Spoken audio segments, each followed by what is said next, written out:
this ink may very well be a confluence of two of my favorite things, puppers and light blue inks.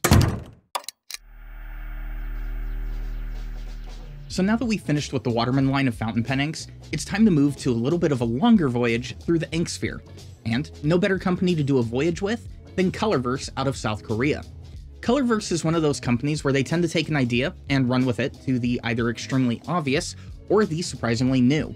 And while the idea of a 5ml ink bottle isn't something completely new, the way that they do it is actually really good, and I wish more companies would consider doing so. Except for a few small flaws that we're going to talk about here in a second. Actually, I guess we could cover those now. Today, we're going to be taking a look at this bottle on the right, Colorverse Strelka.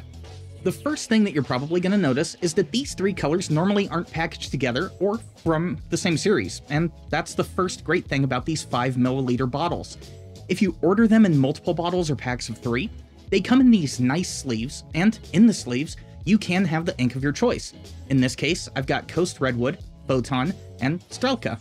We'll look at the other two in later videos. For now though, let's go ahead and focus on the turquoise pupper. Well, light blue pupper. It's a thin line. Anyways, underneath the three bottles is this placard that shows you the 75 shades that you can find in these smaller bottles.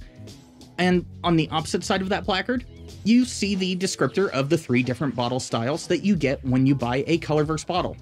I guess there's actually 4 now, but this one shows 3. You also get a small picture of the 5ml bottle and the pipette, which, well, yeah, you kind of need that pipette because, well, you'll see in a second. I mean, I guess you could use an ink syringe if you're filling cartridges, but yeah, if there was one flaw with these bottles, that's kind of it. So I guess that brings us to the opening of the box itself. You can see here that I've already opened this one. Just take any sharp object, cut along with the tape, and you've got a nice clean opening. They say to use scissors to cut that, but for me, it was just easier to use a broken nib that I still hold on to. Aside from that though, this is pretty simplistic packaging. No real wasted paper, but unfortunately no stickers. I've kind of grown accustomed to those, so I guess if you're a sticker collector, then the bigger bottles are where that's gonna be. Also, as a side note, and probably my only foray into the history of this particular character, Strelka was not the first dog into space, but Strelka and Belka, I believe the second one was named, were the first 2 higher life forms to boldly go from, and return to, this pale blue dot in one living piece. So, while I think that Laika would have been a better fit for Trailblazer, as it were, I guess the happy ending fits better when it comes to naming an ink. I don't know.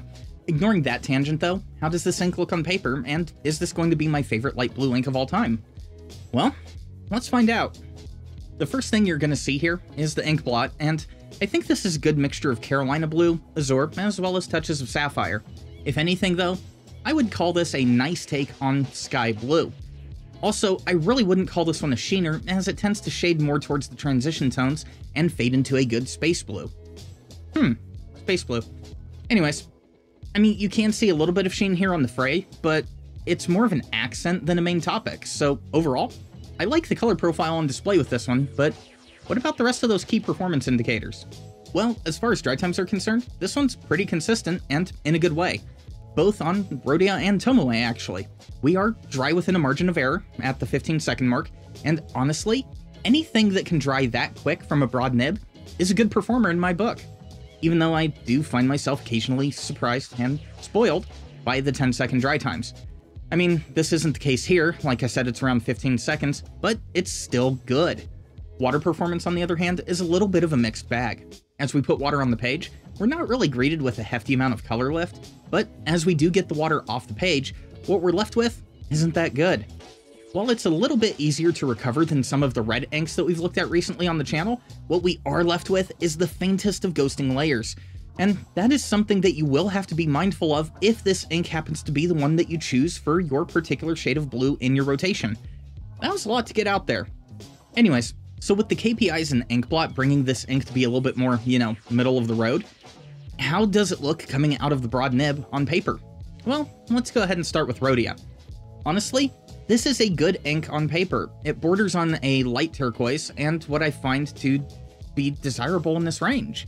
I mean, the problem here though is that I've already been introduced to Pelikan 4001 Turquoise and Waterman Inspired Blue. Those two colors, well, they push further towards turquoise on Rhodia, and turquoise is my favorite color. They also do turn up the dynamic range quite a bit more. You can see here that we're not getting dynamic range that we saw over on the ink blot, and that is something that I really would have liked to see here. The darker transition tones that we have here on Strelka really come through much better on that ink blot, and unless you're writing with a music nib or a double broad, and you're an extremely slow writer like myself, or maybe even using a flex nib, I mean, you're just not going to see those deeper transition tones. And it doesn't really improve much over on Tomoe. I will at least say, though, that the ink is more bold on this paper, and it's just, I don't know, it's just not dynamic, and that is a shame. On both papers, we've got great lubrication, no flow or feed issues, and no hard starting or skipping at any point that I've been using this particular ink. Those are all good aspects, and you want those in every ink that you use, but you should want an ink that grabs your attention, and Colorverse Strelka just doesn't do that for me, and yeah, that's kind of a shame. I like the ability to have these smaller bottles. I think it's an interesting filling method that they use for them. The pipette, honestly, is a little bit of a pain, but I mean, there are ways to make it work, so I give it a pass there. Almost a hard pass, but still a pass. And hey, the dry time is on point.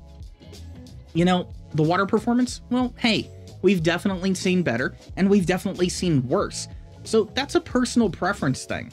But when you show me the potential for good dynamics on an ink blot, and then you fail to deliver those, just, I don't know. That's the easiest way to lose a spot on my shelf. So yeah, unfortunately Strelka is going to the donation pile. And it is what it is. And yeah, that's going to do it for my look at Colorverse Strelka. If you liked the video or found it useful, then hit that thumbs up, get subscribed, and if you want to consider supporting the channel and get these videos early and help me afford inks to try out so you don't have to, then click on that Patreon link down below. And as always, don't drink the ink.